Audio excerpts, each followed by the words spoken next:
Hello दोस्तों, इस video में मैं आपके सामने फिर हाजिर हूँ साइकोपैथ्स के बारे में कुछ नई बातें लेकर। तो साइकोपैथ के बारे में सबसे पहली बात जो मैं आपको बताऊँगा वो है, साइकोपैथ बहुत अमीर होते हुए भी छोटी छोटी चीज़ों की भी चोरी कर सकते हैं। ये लोग कई बार सिर्फ चोरी करने के मज़े के लिए चोरी कर लेते हैं और बाद में वो चीज़ थोड़ी सी ख़राब करके या ऐसे ही सड़क पर भी फेंक सकते हैं। ये ज़्यादा टेंशन नहीं लेते कि उस चीज़ को उसकी बेस्ट वैल्यू लेनी है या नहीं लेनी, और ये किसी अनजान आदमी को बिना कोई बड़ी कीमत लिए भी वो चीज़ बेच सकते हैं, क्योंकि इनके अंदर डर, चिंता, आत्मग्लानि, अपराध बोध और समानुभूति नहीं होती। इन लोगों के लिए स्नेह, प्यार और वफादार की कोई ज़्यादा कीमत नहीं होती, और ये मौका मिलने पर अपने सबसे नज़दीकी इंसान को भी बहुत बड़ा नुकसान पहुंचा सकते हैं। जैसे कि एक मर्डर और रेपिस्ट बाबा था, उसने अपने सारे खास चेलों को नपुंसक बना दिया था।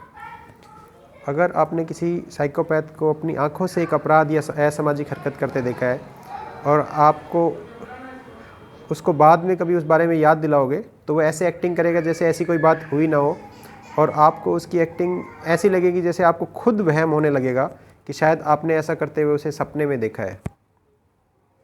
ज़्यादातर साइकोपैथ ने किसी का कत्ल नहीं किया होगा, परंतु ज़रूरत पड़ने पर ये किसी का कत्ल कर भी सकते हैं, अगर इनको लगता है कि 90% चांस है ये बच निकलेंगे या बहुत ही ज़्यादा ज़रूरत पड़ जाए तो।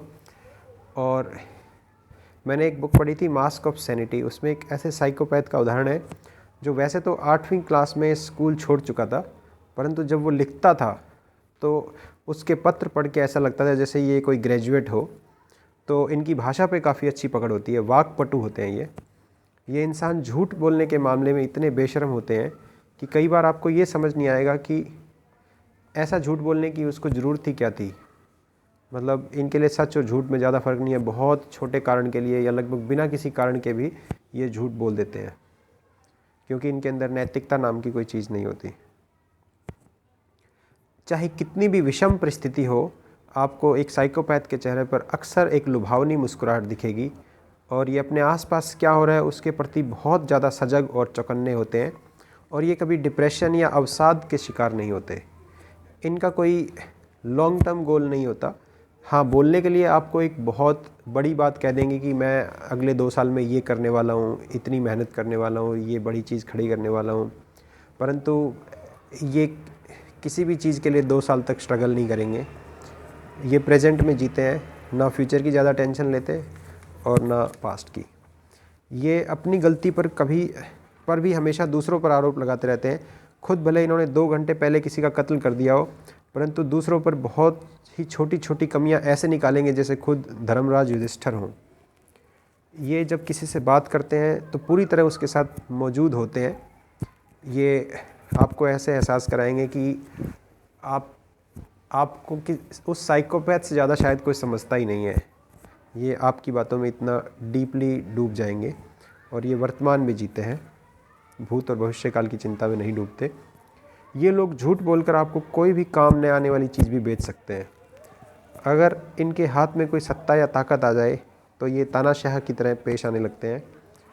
और कुछ साइकोपैथ ऐसे भी होते हैं जो शराब ना पीते हों, वैसे ज़्यादातर लोग पीते हैं, पर कुछ साइकोपैथ ऐसे हो सकते हैं जो ना पीते हों। और ये लोग बहुत अच्छे सेल्समैन होते हैं। ये आपको एक ऐसा कैलेंडर भी बेच सकते हैं जिसमें सिर्फ 11 ही महीने हो, और ये किसी कबाड़ को भी आपको बिल्कुल नई वस्तु के भाव में बेच सकते हैं।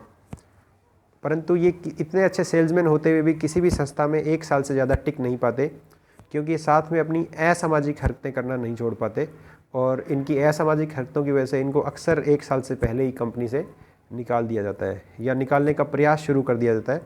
कई बार निकालने का प्रयास शुरू करने के बावजूद भी अपनी तिकड़मबाजी ऐसी कर लेते हैं कि उनको नहीं निकाल पाते कंपनी वाले। यह इंसान अपने महिला मित्रों से पैसे ऐंठने पे भी अक्सर कामयाब हो जाता है, और ये इंसान महिलाओं को आकर्षित करने के लिए अक्सर उनके अंदर दया और ममता की भावना जगाते हैं, और ये बहुत ही सफाई से अपने द्वारा किए गए हर दुराचार और गुंडागर्दी के लिए किसी और को जिम्मेदार ठहरा देते हैं, और खुद अपनी गलती कभी नहीं मानते, और दंड से बचने और न्याय के बुनियादी सिद्धांतों की धज्जियाँ उड़ाने में ये खुद पर गर्व अनुभव करते हैं ये। और आम अपराधी भी कानून तोड़ते हैं, परंतु वो बहुत बार आपस में बहुत वफादारी दिखाते हैं। जैसे इनका ब्रदरहुड होता है एक अपराधियों का भी आपस में, परंतु साइकोपैथ किसी के साथ वफादार नहीं होता। साइकोपैथ आमतौर पर और ख़ासकर भावनात्मक बातें बताते हुए अपने हाथ बहुत ज़्यादा हिलाते हैं। ऐसा इसलिए होता है क्योंकि हम अक्सर हाथ तब हिलाते हैं जब जो हम बातें कह रहे हैं उनमें आपस में बहुत ज़्यादा कनेक्शन ना हो। तो क्योंकि साइकोपैथ ने सारी बातें किसी और से चुराई होती हैं, ज़्यादातर बातें झूठ होती हैं, अंदर से तो आ नहीं रही होती हैं, तो जब वो बहुत सारी चीज़ों को मिक्स करता है, जब एक चीज़ से वो दूसरी चीज़ पे जाता है तो फिर उसके हाथ हिलते हैं। अक्सर ऐसा देखा गया है कि साइकोपैथ 40 साल की उम्र तक हिंसक गतिविधियां ज़्यादा करते हैं, उसके बाद उनकी हिंसक गतिविधियों में तेज़ी से कमी आती है, परंतु उनकी अहिंसक परंतु कमीनी हरकतों में से कमीनी हरकतें और ज़्यादा प्रबल होती हैं। मतलब कमीना तो इंसान रहेगा परंतु हिंसक कम हो जाता है। और जितने भी लोग मल्टीपल बलात्कार करते हैं, जो मल्टीपल रेप करते हैं, उनमें से आधे मल्टीपल रेपिस्ट जो होते हैं वो साइकोपैथ होते हैं। और FBI की एक रिसर्च में पाया गया कि पुलिस की हत्या करने वाले 44% अपराधी साइकोपैथ होते हैं। थैंक यू दोस्तों, please like, comment and share, और अगली वीडियो में फिर से हाजिर होऊंगा साइकोपैथ्स के बारे में और बातें बताने के लिए। Thank you.